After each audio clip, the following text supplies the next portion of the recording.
audio archives.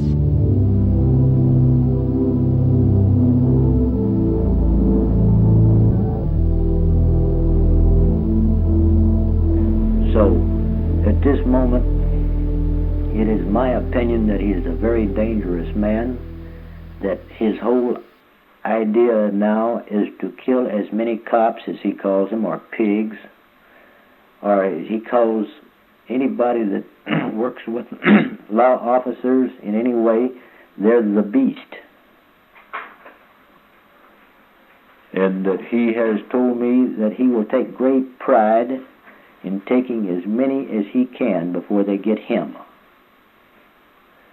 And so it is my word against I don't know what, but take it for what it's worth, that he will try to kill as many as he can if he sees that he is going to be killed.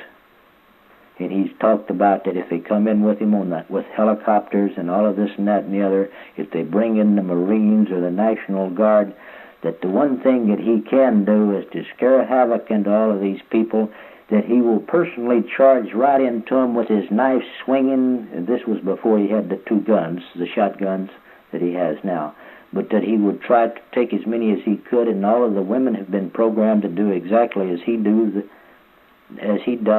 and they all have knives, and so it will be fun to apprehend the man. So I would suggest if there was any way possible to take him all at once or cut them off one at a time, would be the only possible way to get this man, because he's insane in my mind, and he doesn't care what he does, how he does it, when he does it, or where he does it.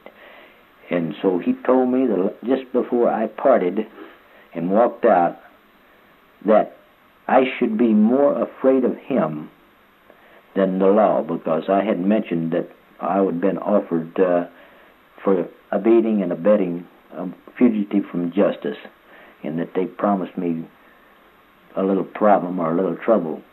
And he said, well, I should be more afraid of him than I was of the law. And he said it with a straight face, calmly, and everything else. And that is the first time that he had ever put on a straight face with me. I took him for his word, and I got Brooks Poston, and we packed up 3 or 4 cans of canned food, and we walked out 20 miles to Warm Springs to get out of there, because I figured that my usefulness to him had already vanished, and that he would, if he considered it necessary, liquidate me immediately, if not sooner, because he didn't figure that I was any value to him anymore. Now, the incident that I'm just referring to is just as I left the canyon, was brought to a head approximately 4 or 5 days ago, when I was down the canyon helping Charlie bring some of this stuff up. Now, all this time he had been telling me that all of this stuff had been purchased on credit cards, and that there wasn't nothing hot, that there was no thing at the Barker Ranch that was not legal, and all of this. Now, as I was carrying in this old orange power wagon a bunch of batteries, tires, tubes, and battery acid, and all kind of equipment that this man could use for what he considered his tune buggies in his game, all of a sudden materialized into the fact that he really was nuts, that he was being pursued by the law, because all of a sudden I was confronted by a highway patrolman and a park ranger, and they wanted to know what it was that I was doing and what I had in the truck and what was going on. At this point, I was a little squeamish. I didn't know just exactly what was going on, what was taking place, but I had been expecting officers to come if he was playing a kind of crazy game that he was playing. And so I wasn't really too surprised. So at this time I told him, well, I tell you what, I'm going back up to the ranch. This is my conversation with the 2 officers. And that I'm just going back up there now, and they wanted to know where I'd been, and I told them I'd been down to the mouth of the wash, and I gave them the names of Juan Flynn and Paul Watkins, that they were going out to get supplies and make arrangements for us to go to another place. And I hadn't told the officers anything at this time because I didn't know what was coming or whether it was time to move or what, but I had to find out more, and so they pursued me with language to the extent they said, they asked me about 2 girls that were at my cabin, and I didn't know any 2 girls were there, and they thought I was lying to them, and I really didn't know they were there. And so they said, well, now tell me something, and what's the matter with you? How come you're not telling us what's going on? And I said, well, I kind of value my body. And they said, what do you mean by that? And so I told them that I didn't want to express myself in any form, manner, or fashion that would jeopardize my body because I kind of liked it and I liked living, and that I didn't care to be pushed to any too great extent at this moment. And they were very nice, and they went along with me. And so they said, well, can you tell us a little bit about what's going on? I says, yep, sure can. And so the power wagon that I was driving the battery wasn't strong enough to start it, so I would have to kill the engine and to do our talking. And so we decided to go on back up to the ranch, and we drove on into the ranch, and I began to tell them as little as I could without getting what you might call stirred up emotionally, because I didn't know just exactly how the whole thing stood up, whether they were ready to come down on the guy at all, or whether they were just in there on a hunch, or what was coming. They wouldn't tell me anything, because as I find out later, they didn't know which side I was on, or whether I was on a side or not. And so we came back to the ranch, and at that particular point, I began to tell them what I considered enough, that I had seen the red Toyota, that I had heard stories about a lot of different vehicles, that they had this and that, and that they had miles and miles of telephone wire up there, that they had 2 telephones, that they could stretch out for several miles over the desert, in which way they could inform themselves when anybody was coming from certain directions, and this and that and the other. Now, those spools of wire are not there at the ranch anymore. They did bring them in, so they have them plotted or spun out somewhere, and I'm not aware of where these things are, but they're in that desert area somewhere. And I haven't seen them since, but I know they brought them in. And so Charlie has set up the whole thing. It's kind of like a storybook. It's all working out just exactly like he said it was. And so he is going to have his problems. He says Helter Skelter is coming down, and the only Helter Skelter that I can see is a Helter Skelter that he has built in his own mind, that he's created for himself and all the people that are with him. And to him, that will be Helter Skelter, and it will come down. And this is what I showed Brooks Poston and these other boys, that that's what he was doing, and that they were, if they stayed where they were, that they were going to be right in the big middle of the bombshell too. And so they decided to leave it. Then in all of this, this is part of the stories that I was relating to the officers. I told them as much as I could without getting too involved myself, because I didn't know what was going to happen. And so I didn't know how much I could say, when to say it, or how, because this Charlie either has his girls or himself. He can sneak into your camp. He can sit 6 feet from you in the back of a window or something like that, hear everything that is going on, and then the next time he sees you, he tells you your whole conversation and starts laughing like hell at you. in telling you how stupid you are. And so I had two officers there. I didn't know whether the guy would be bold enough or bash enough because I didn't know where he was. I didn't even know whether he was 10 miles or there, 100 miles or there, or 6 feet. And so at that particular time, I didn't feel like just jumping up and telling everything I knew until I found more out in whether the officers really knew or had anything on this man. And I did ask the patrolman if they had anything on Charles. And they said, well, they tried to bust him in Los Angeles and had to let him go. And so from this thing alone, I wasn't sure that I wanted to say anything yet because the whole thing hadn't come to a head, and I didn't want to get out of there because he was trying to run me out, and I knew he was trying to run me out because he considered that his place. And so that evening, from what he told me, Charlie told me that the officers had his whole crew racked up against the wall down in the canyon. He came running up through the canyon. Now, how he got loose or got out of it or wasn't involved in it, I don't know. But I had a double-barrel shotgun in my cabin, and he ran into the cabin, grabbed the shotgun, up and over the hill, and shortly after that, Brooks said he heard 3 shots. I didn't hear the 3 shots, but Brooks said he heard 3 shots.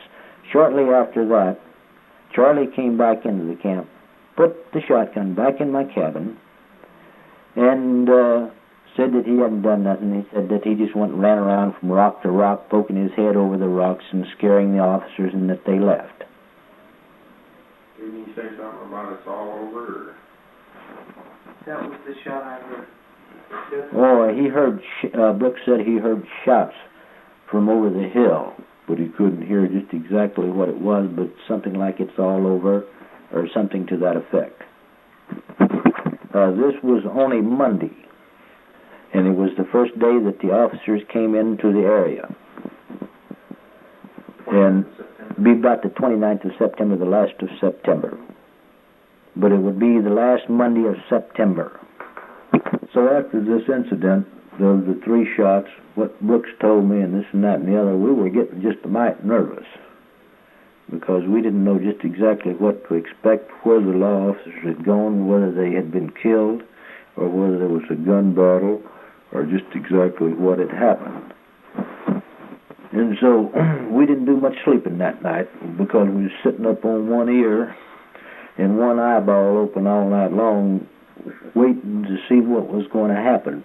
But nobody, Charlie did come back into camp that night, and they had a dune buggy with no engine on it in the yard, and they came out with this guy named Tex and one girl by the name of Brenda. And they told me to help them carry the motor, which they had stashed in a canyon up from the house, back to the place. I went with them. I helped them put the thing on a wheelbarrow. I pulled it back, and they stayed there till about 3 o'clock in the morning until they had the motor on the dune buggy and drove off. The next morning, approximately daylight, the same 2 officers that I had confronted down the canyon when I was coming back came up to the cabin and wanted to know if they had anybody come into the camp that night, and I said yes, they had. That they had come in, we put the motor on the dune buggy, and that they had drove off. Now I don't know the whereabouts these officers were staying or anything else, but they couldn't have gone too far to be there at daylight, at daybreak, or whether they left or anything like that. But I don't think that they ever left the area. But this Charlie and the whole bunch went down the road, down the canyon, making tracks up every canyon that they came to, spinning that dune buggy around, making noise, and going all over the place. Pretty soon they came back. They went up the other canyon towards Mingo Pass and made tracks all over the place, and then I didn't hear any more noise after that. I didn't know just exactly where they were or where they stayed or anything like that. And so the next day, was all kind of calm, and pretty soon all of the officers came up to our house, or up to the ranch there where we were, and then they sat down and we talked and talked and talked and talked, and we had 7 officers there. There was 1 park ranger, and the rest of them were sheriffs and highway patrol. And I gave them as much information as I figured that to show them on which side I stood, but one of the officers didn't believe that I was working with them. He thought it was that they talked about me coming into town or staying there, either one. And at that time, Charlie still figured I was valuable to him, and so I figured he would leave me alone. That as long as I had value for him, that he would leave me alone, and that I would stay and see what else I could find out. But I didn't tell the officers this.